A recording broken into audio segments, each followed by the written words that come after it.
give us an idea. What helped you get a winning mindset?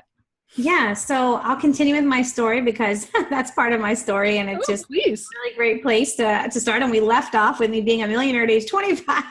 But as you shared in the beginning, by the time I was 35, we were living on food stamps and literally had filed bankruptcy. And so when we had this amazing, multi-million dollar construction real estate company, I decided one day that there was something missing, and I felt like I wanted something for me. And that was really all I knew at the time. And so I started looking for other business opportunities. And to make the long story short, I ended up buying a salon. I really liked the idea of making a woman feel better about herself, like doing a whole makeover on her. It was actually like a little salon spa. And that ended up being a horrible failure. I ended up having to close the salon. And then right after the salon, I got approached to buy this business that was a ladies fitness franchise. And so I ended up buying Ladies Fitness franchise, and I didn't know at the time, but of course I see it now. There was this underlying desire to empower women and to help women, and that's why I was drawn to these two retail businesses that were women based.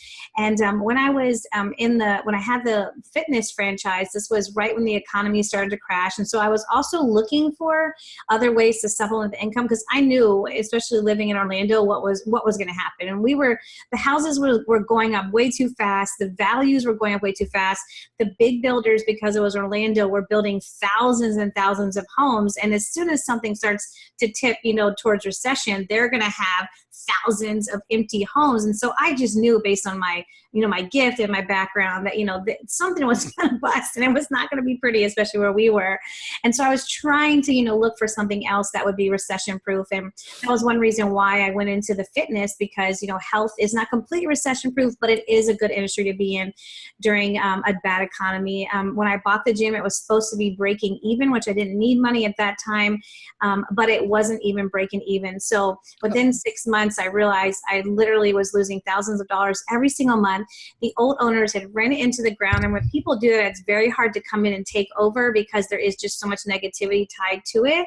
And so even though I was doing everything right, nothing was working. And now the economy is really starting to take a fall. And I knew what was going to happen. So I'm literally in this, gym, and I'm like, I don't even know what we're going to do.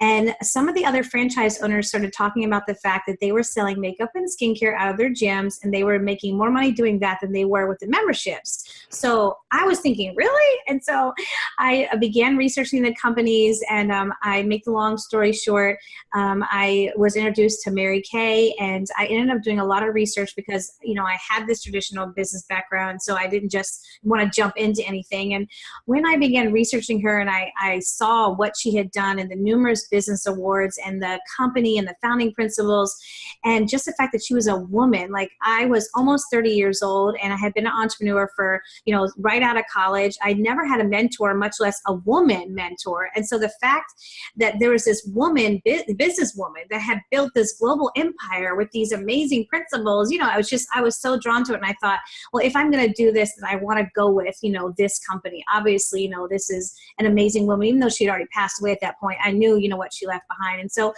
I started a Mary Kay business. I fell in love with it. I fell in love with the direct sales model because, going back to my original idea of leaving the job because it didn't give me freedom and flexibility and it didn't give me unlimited earning potential.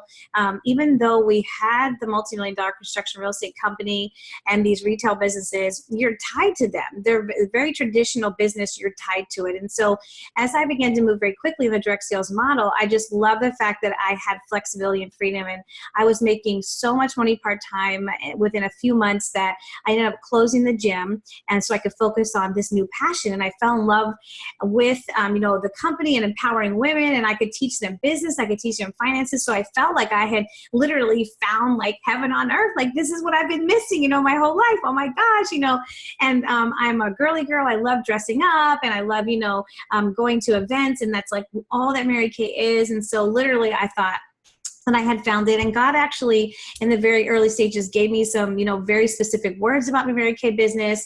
And so I was like, this is amazing, and everything. And then I started hitting a roadblock, and I started what I call a roller coaster. And so I would do very, very well, and then I would crash and burn. And I would do very, very well for 2 or 3 months, and then I would crash and burn.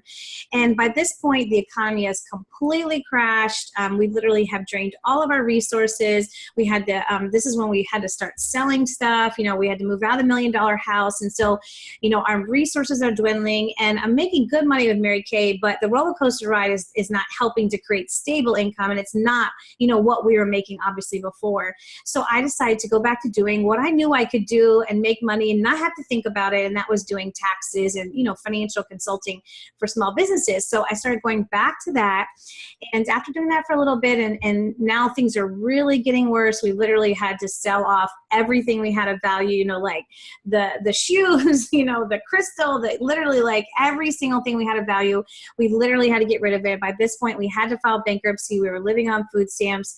And at this stage, I had a really close walk with the Lord, or at least I thought I had a close walk. I thought I knew, you know, of course, we're always evolving, ever changing, but I knew that